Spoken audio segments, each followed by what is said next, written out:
早幾個月去咗一場葬禮，見返好多親戚，包括我同齡嘅表弟。冇見咁耐，佢除咗高我成個頭，行為舉止仲要好成熟。我老母搶救緊我嘅時候，我望到表弟，佢着住恤衫西褲。我唔太記得佢有冇包衫，但起碼佢件衫係直嘅。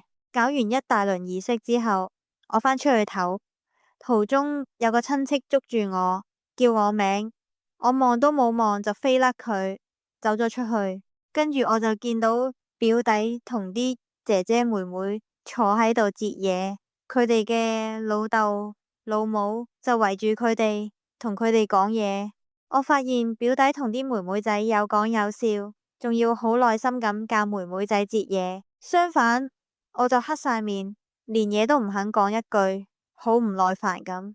表弟把聲沉咗好多，係好正常嘅事。但我把聲平時喺學校就已經俾人話 BB， 依家拍住佢把聲加埋佢個人，就顯得我一啲都冇大到。相反，佢好似一個10幾歲嘅人。我知自己無論心理定生理都發展得慢過人。最後佢摸住我個頭話：慢慢嚟啦，傻瓜。